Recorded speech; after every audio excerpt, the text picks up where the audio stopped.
The Nevada sun was still hanging heavy in the sky when Jamal Richardson saw those flashing red and blue lights bloom in his rearview mirror.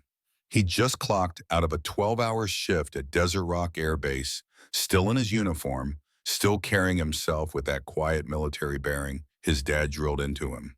He did everything by the book, signaled right, slowed down, pulled over, kneed on the shoulder, hands locked at 10 and 2. His father's words echoed in his head like a prayer. Don't move fast, don't raise your voice. In whatever you do, survive the stop. The officer walked up, slow knuckles tapping the window. License and registration. His tone wasn't curious, it was claiming space. Jamal passed the papers, carefully, no sudden moves. He asked softly, "Was I speeding, sir?" The cop's eyes slid over the Air Force insignia on Jamal's chest like it meant nothing. He held the silence long enough to make it hurt, then muttered, "Weaving. Suspected impaired driving." Jamal hadn't been weaving.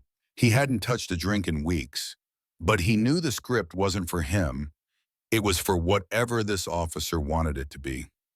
A few minutes later, the man came back, not with a ticket, but holding a tiny plastic bag, white powder glinting in the sunlight. He dangled it between two fingers, that ugly grin stretching across his face. "Well, well, looks like you've got yourself a problem, Sergeant." Jamal froze. His stomach dropped. He'd never even seen cocaine up close before. "That's not mine," he said, voice flat but steady. Yeah, they all say that." The laugh was the kind that sticks to your skin. Handcuffs bit into his wrists. His reflection in the cruiser window. Air Force stripes, wrists locked behind his back, seared itself into his memory. What Jamal didn't know was that 3 FBI agents were sitting in a black sedan down the road, long lens cameras running, recording every flick of that cop's hands. They'd been tailing Officer Orion Cole for 6 weeks, building a file thick with planted evidence and ruined lives. And today they had the whole thing on tape. By nightfall, Jamal was in a holding cell, fluorescent lights buzzing overhead. Orange jumpsuit, steel toilet, concrete walls, his entire life reduced to an inmate number in a few hours. His first call was to Colonel Avery, his commanding officer, who listened in stunned silence. The second was to his sister Naomi, a defense attorney who had spent years fighting police misconduct cases. For other families, it was just work, but this time it was blood. Naomi flew in that night. She found her brother tired, shoulders still squared like he was standing inspection. They planted it, Naomi. "I swear on everything I am." She didn't need convincing. She'd seen this story too many times, except this time it wore her family's face. In court, the prosecutor read charges like they were reading the weather. The judge barely looked up. Bail set at 40 grand, no questions asked. Jamal's Air Force record, his top secret clearance, his spotless service, all dismissed as irrelevant. The uniform didn't protect him. Not here. And sitting in the back row, plainclothes and a small recorder hidden in her purse, Agent Carla Mendez of the FBI shook her head. She'd seen this judge wave through Cole's cases before. It was always straightforward evidence, always routine, and always young black men who walked out in chains. Meanwhile, Jamal's military family wasn't sitting still. Colonel Avery pulled every string he had, called generals, pulled files, flagged congressional staffers.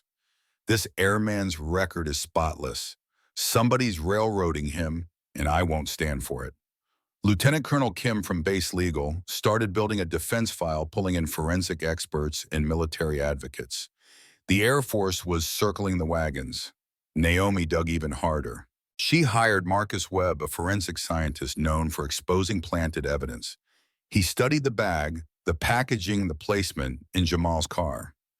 "It's too clean," he said. No fingerprints, no smudges, no sign it was actually hidden. And this trace here," he tapped a microscope photo. "That's upholstery fiber.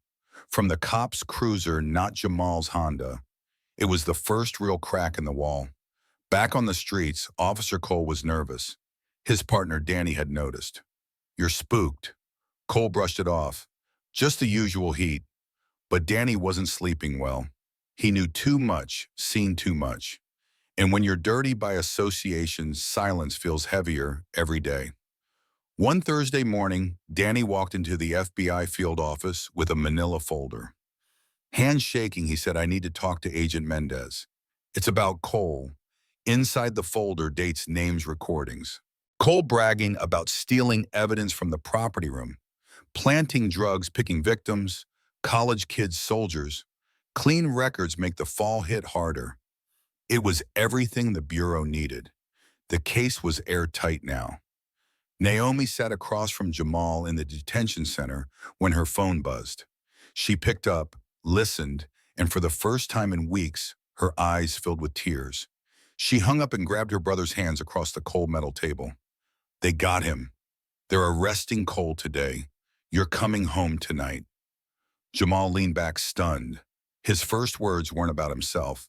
What about the others? They're overturning every case.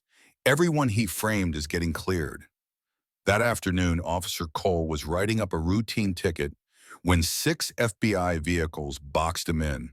Doors slammed, weapons drawn. Agent Mendez stepped forward, voice steady. "Officer Ryan Cole, you're under arrest for conspiracy evidence, tampering and violation of civil rights under color of law." Hands on the wheel.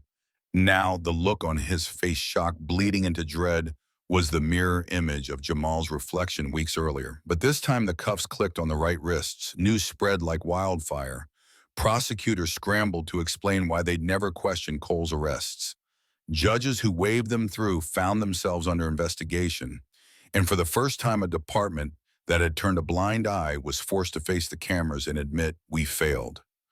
When Jamal walked out of county lockup, the desert air felt different. His colonel was waiting. Naomi was waiting. He saluted Avery, voice steady. "Thank you, sir." The older man shook his head. "No, Sergeant. Thank you for standing tall." But Jamal didn't feel like a hero. He felt like a survivor. And survivors carry scars. At the press conference, he stood in uniform, cameras flashing. "I don't want revenge," he said slowly. "I want reform. I want systems that protect people before their lives get destroyed. And I want accountability for every official who looked the other way." The video went viral. Millions watched. Some cheered, some argued.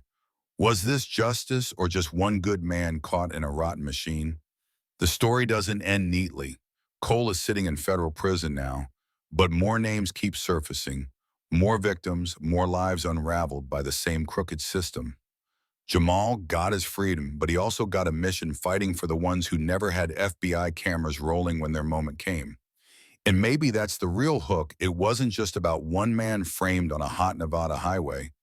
It was about all the others who didn't have the uniform, or the sister, or the colonel, or the lucky break of federal eyes watching. So now I've got to ask you, do you believe justice is finally being served when one bad cop falls? Or is the system too deep to fix with a few arrests? Have you ever seen someone railroaded by power that thought it could never be challenged? Drop your thoughts in the comments, because stories like this, they're not just headlines, they're mirrors.